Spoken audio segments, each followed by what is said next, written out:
Is there a Steelers bias with the Pro Football Hall of Fame? Does the Pro Football Hall of Fame hate Steeler players?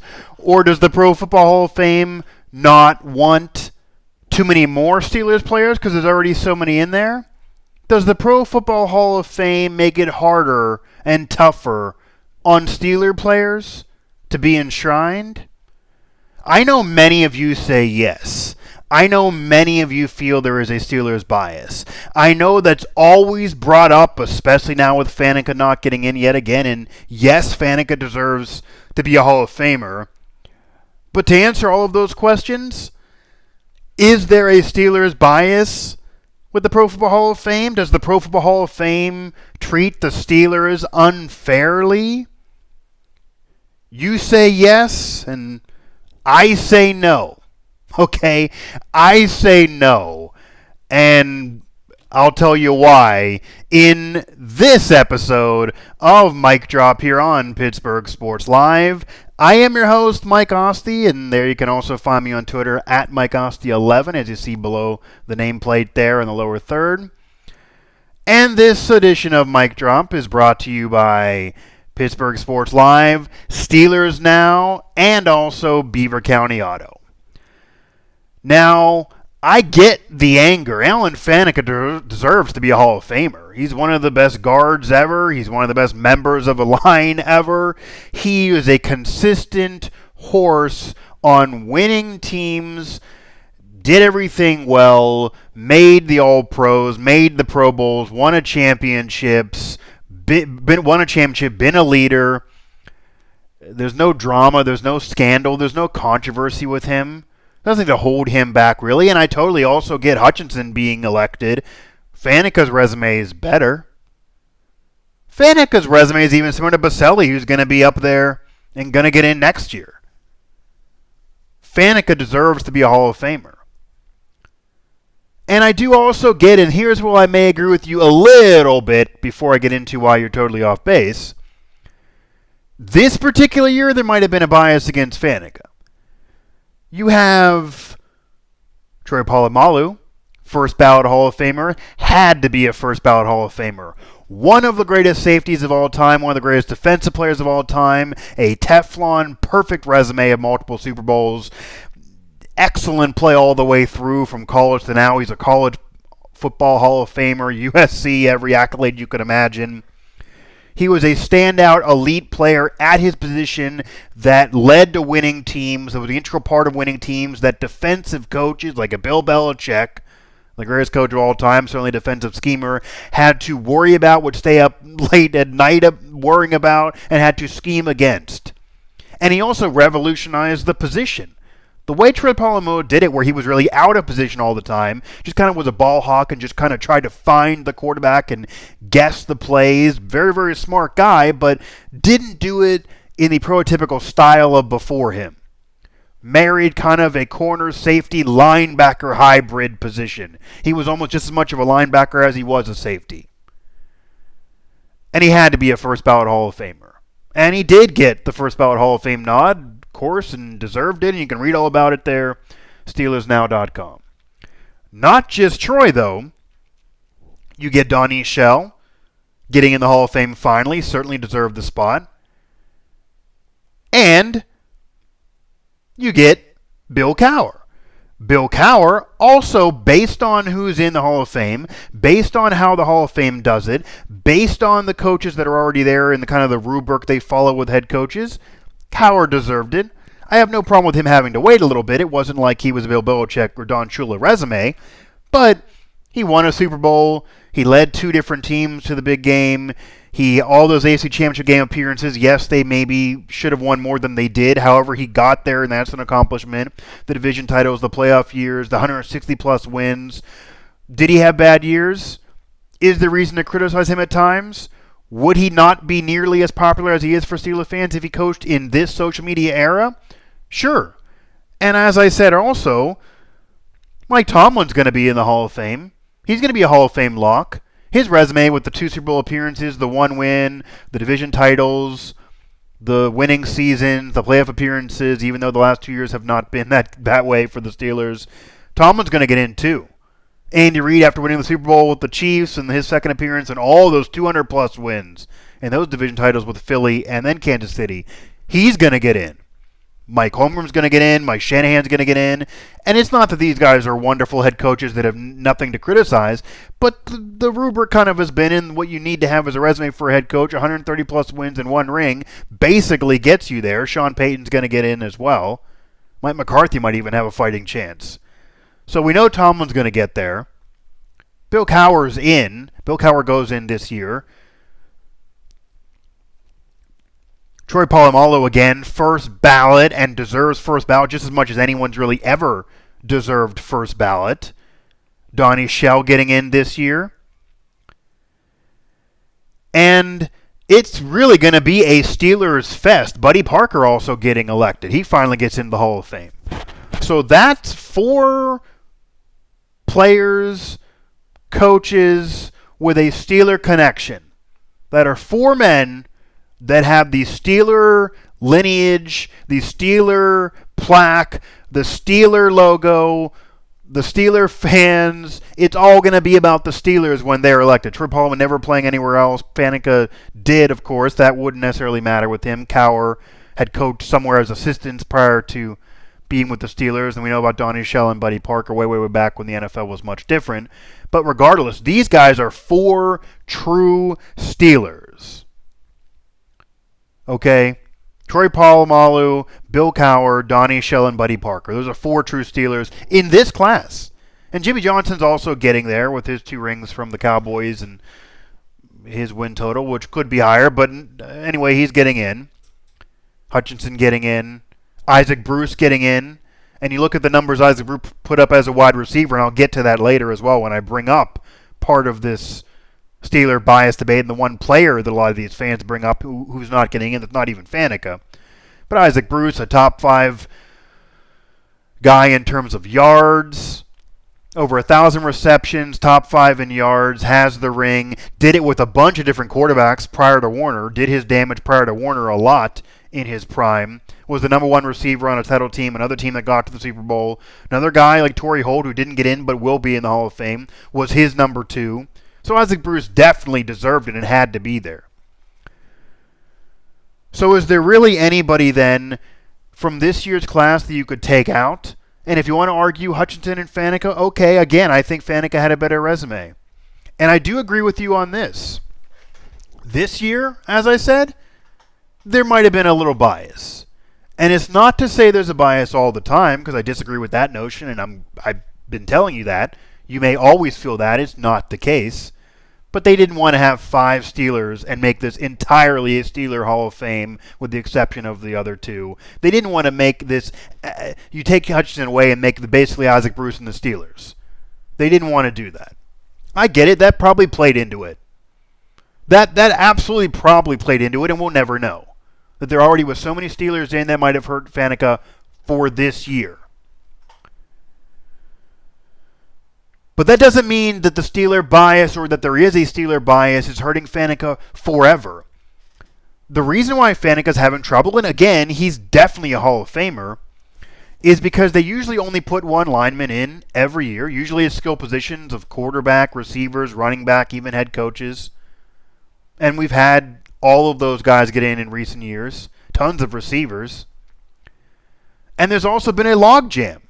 When you make Shannon Sharp wait 3 years, when you make Art Monk wait 8 years, when you make Terrell Owens wait 3 years, even though many of you maybe think that was justified. I actually did a podcast on another outlet and had T.O. even listen and chime in and tell me he agreed with my take. The T.O. basically had to wait a few years because he wasn't nice and caused some drama with teams. But I talk about Isaac Bruce numbers of top 5 in yards and 1,000-plus receptions and everything he did as an elite receiver for so many years without having a Hall of Fame quarterback except for that brief period with Kurt Warner. Terrell Owens played an entire career without really ever a Hall of Fame quarterback. Yes, he had Steve Young his first 2 years, but his entire prime after that was not with Hall of Fame quarterbacks. Romo and McNabb are borderline. They're not going to get in. He would have been Super Bowl MVP in the Super Bowl that he played in if they would have won. 9 catches, 122 yards. And he signed a waiver to even play in the game, risking the rest of his career. He was number one throughout most of his career until the end. Top 3 in yards and top 3 in many of those major stats. He's who you kind of would want if you're building a receiver in a video game. And T.O. had to be there and deserved to be there and should have been their first ballot. Shannon Sharp, 3 rings, all the numbers for tight ends, had to wait. Art Monk retired with all those receiver records and 3 rings. He had to wait. When you make players like that who are slam dunk Hall of Famers who shouldn't be waiting, wait, you do create a log jam, and it hurts other guys down the road. And because you only usually see one lineman go in, usually it's quarterbacks, receivers, running backs, and coaches, maybe a defensive player here or there, like a Polamalu, it's going to be tougher for a lineman, for a guard to get in, for a center to get in when you're dealing with that log jam. So Faneca definitely deserves it, but it's not a Steeler bias keeping him out, except for maybe this year because of all the Steelers that were in this particular class here in 2020. The 2020 year might have been a bias against Faneca. Okay. Every other year is not. Every other year is because of his position and because of the logjam. But separate from Faneca, because this is really why I say there's no Steeler bias, and this is kind of in response to a well-respected colleague of mine, an article he put out about this. Ed Bouchette, the Hall of Fame reporter, the Hall of Fame writer, the Hall of Fame media member, the most illustrious, most tenured Steelers reporter, guy doing a Steelers beat, because there's different labels we all have in media these days.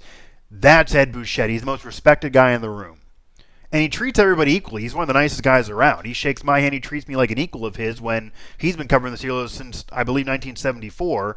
And I've been doing it for, next year would be my 4th season, and I'm 30 plus, if not almost 40 years younger than him. I don't know his exact age, but I'm guessing around that neighborhood. So, again, and as I say here, I love Ed. I do. But Ed throwing out an entire piece on The Athletic about how it's not just this year in 2020. It's not just because there was already so many Steelers going in that hurts Faneca this year. He was saying there's a Steeler bias that's hurting Faneca and hurting Hines Ward that you have to see me roll my eyes for every year. And a Steeler bias is why they're not already in the Hall of Fame. Ed, again, I love you, and you're going to get some clicks, and people are going to love that article. You're the baby face of Steelers media because you've been doing it so long and you're so popular. Maybe not amongst Antonio Brown, but the fans for sure. You're a baby face.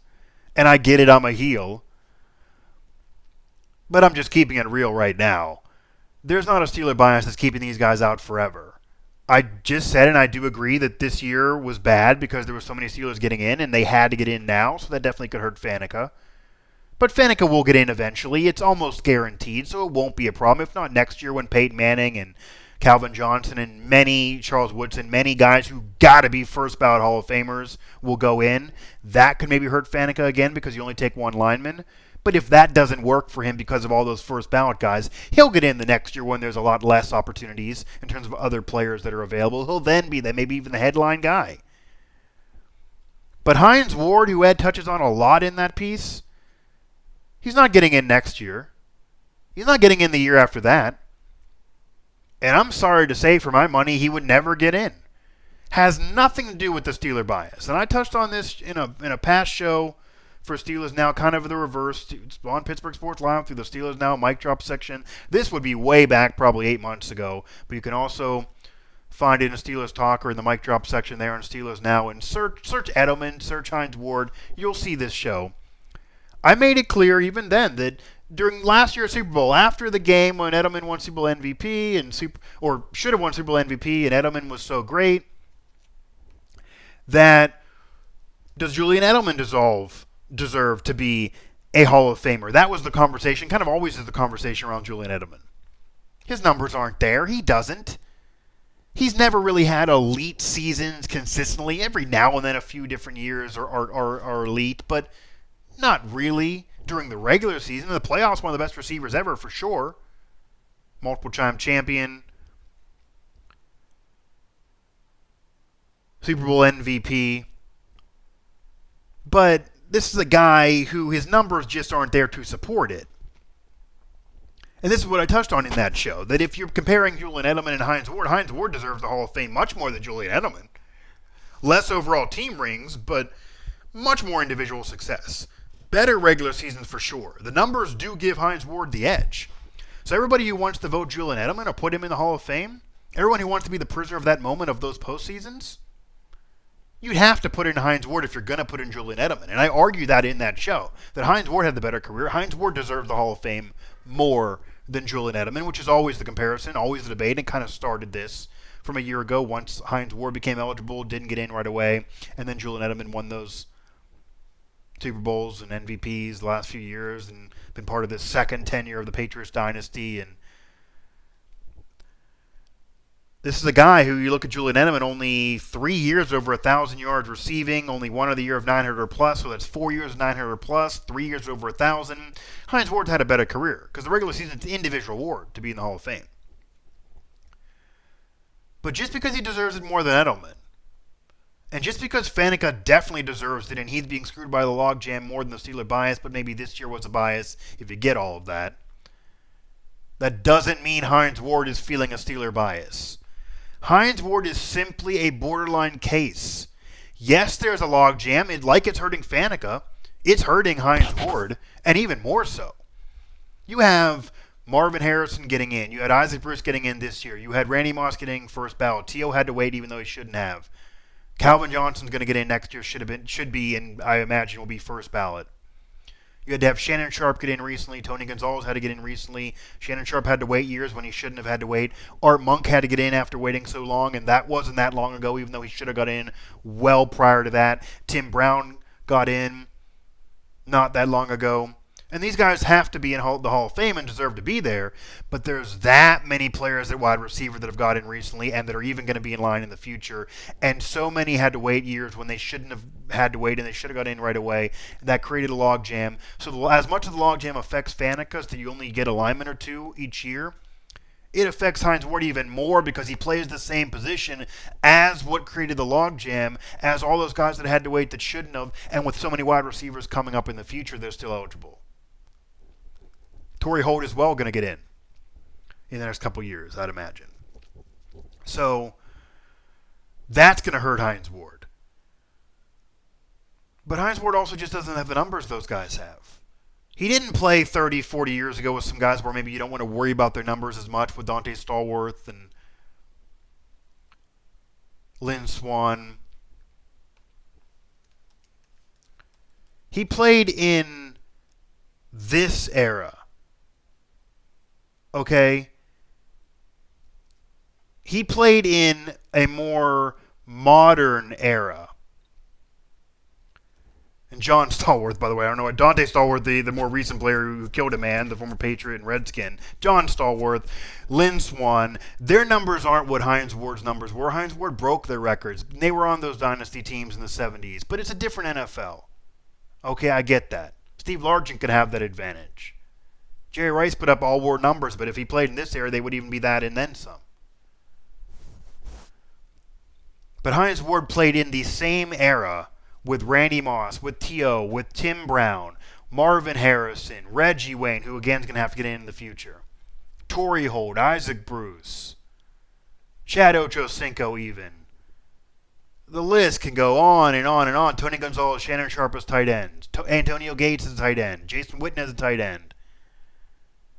All those great tight ends are wide receivers. The pass catchers of the era. The quarterback numbers are going up exponential, but so are the receiver numbers in terms of receptions and yards.